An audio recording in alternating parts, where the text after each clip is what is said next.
Hi guys, आज हम बनाने वाले इडली की भुर्जी और आप हमारे चैनल में बने रहें। और अब इसमें लहसुन, अदरक, मरचा, मरी डाल देंगे।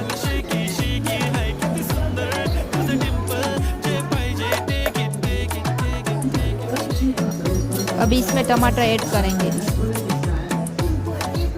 तेल ने गरम करीशू, डુંગળી तैयार करशू અને બધાને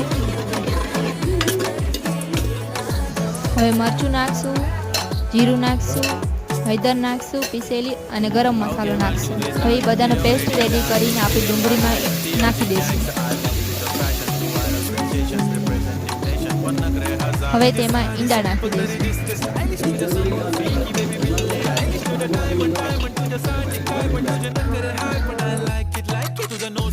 Earring, eyelashes bling bling, highlight of blush on your lips.